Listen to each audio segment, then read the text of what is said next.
బీఎస్సీలో assembly తెలంగాణకు సంబంధించినటువంటి budget సమావేశాలు స్టార్ట్ అయినాయి. బడ్జెట్ పూర్తి స్థాయి బడ్జెట్ కాదు, ఇది ఓటాన్ అకౌంట్ బడ్జెట్ అనేటువంటిది తేలిపోయింది. ఖచ్చితంగా ఈ తెలంగాణకు సంబంధించినంత వరకు పూర్తి స్థాయి ప్రభుత్వం వచ్చిన తర్వాత మొత్తం బడ్జెట్ పెట్టవచ్చు. కానీ ఈ ప్రభుత్వం మాత్రం ఓటాన్ అకౌంట్ బడ్జెట్కే వెళ్ళింది. ఎన్నికల ముందైతే ఇప్పుడు కేంద్ర ప్రభుత్వం ఓటాన్ అకౌంట్ బడ్జెట్ పెట్టింది, వాళ్ళు వెళ్ళిరంటే ఎన్నికలకు వెళ్తారు కాబట్టి వెళ్ళొచ్చు. కానీ ఇప్పుడున్నటువంటి ప్రభుత్వం పూర్తి స్థాయి బడ్జెట్ పెట్టుకునేటువంటి అవకాశం ఉన్నా కూడా రేవంత్ రెడ్డి సర్కార్ మాత్రం అందుకు ముందుకు ధైర్యం చేయలేదు. బీఎస్సీలో లొల్లి శ్రీధర్ బాబు వర్సెస్ హరీష్. కేసీఆర్ స్థానంలో మీటింగ్ వచ్చిన హరీష్ అభ్యంతరం తెలిపిన మంత్రి శ్రీధర్ బాబు మీటింగ్ నుంచి వెళ్ళిపోయిన మాజీ మంత్రి. దీనికి సంబంధించి ఎట్లుంటుందంటే పూలమ్మిన చోటే కట్టెలు అమ్ముకోవడం, అన్ని విషయాలు తెలిసి కావాలని చేయడము. అది టీఆర్ఎస్కు సంబంధించి తెలంగాణ ఉద్యమ సమయంలో కాంగ్రెస్ అధికారంలో ఉంది, ఇదే టీఆర్ఎస్ పార్టీ నాయకులు ఏం చేసినా చెల్లింది. ఎందుకంటే అప్పుడు తెలంగాణ ఉద్యమం అనేటువంటి గొంగడి వాళ్ళకు ఉన్నది కాబట్టి అప్పుడు ఎటువంటి పరిస్థితులు ఉన్నా కూడా ఒకవేళ టీఆర్ఎస్ది తప్పైనా కూడా ఏమున్నది, తెలంగాణ కోసం అది చేయొచ్చు కదా, తెలంగాణ కోసం ఇది చేయొచ్చు కదా అని అంటున్నారు. ఇదే బీఎస్సీకి సంబంధించి ప్రతిసారి గొడవ అయ్యేది. ఏదైతే హరీష్ రావు గారు ఒక మాట చెప్పారు, గతంలో తాము బీఎస్సీ జాబితాలో లేని వారిని కూడా పార్టీ శాసనసభాపక్ష నేత వినతి మేరకు అనుమతించిన విషయాన్ని హరీష్ గుర్తు చేశారు. ఎంఐఎం పక్ష నేత అక్బరుద్దీన్ ఓవైసీ బదులు ఎమ్మెల్యేగా బలాలను పలు సందర్భాల్లో అనుమతించామని, అవసరమైతే బీఎస్సీ మినిట్స్ను పరిశీలించాలన్నారు. తాము అలా అనుమతించలేదని నిరూపిస్తే రాజీనామా చేసి అసెంబ్లీ నుంచి బయటకు వెళ్తారని హరీష్ స్పష్టం చేశారు.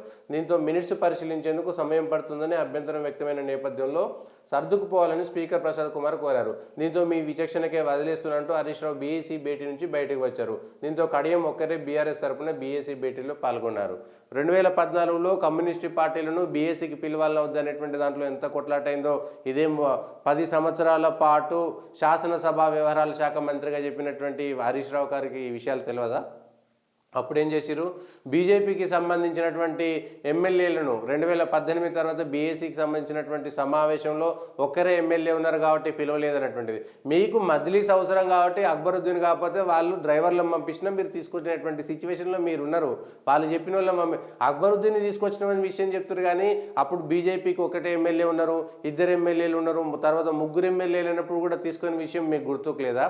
2014 నుంచి 18 మధ్యలో కూడా కమ్యూనిస్టు పార్టీలకు సంబంధించినటువంటి విషయంలో ఏం చేశారు? అప్పుడు కూడా ఇదే చర్చ జరిగింది కదా బీఎస్సీ సమావేశంలో. ఎంత అవమానకరమైనటువంటి పరిస్థితిలో ఉన్నారు, ఎంత అవమానించారు మిగిలినటువంటి పార్టీలను. బీజేపీకి సంబంధించినటువంటి ఒక్క ఎమ్మెల్యే ఉన్నా కూడా పిలవాల్సినటువంటి పరిస్థితి ఉంటే పిలవచ్చు, శాసన మండలిలో ఒకరు ఎమ్మెల్సీ ఉంటే పిలవట్లేదా? మళ్ళీ దానికేమో రూల్స్, అంటే మీరు అధికారంలో ఉన్నప్పుడు అవి రూల్స్గా ఉంటాయి, మీరు అధికారంలో లేనప్పుడు మాత్రం అవి రూల్స్ కావా? ఇది ఆ బాధ అప్పుడు అనుభవించినటువంటి వాళ్ళది మీకు తెలుస్తుంది కదా ఇప్పుడు. ప్లస్ మీరే కేసీఆర్ లేదంటే కడియం శ్రీహరి మాత్రమే వస్తారని చెప్పారు. రూల్ ప్రకారము కేసీఆర్ కడియం శ్రీహరి మాత్రమే పోవచ్చు.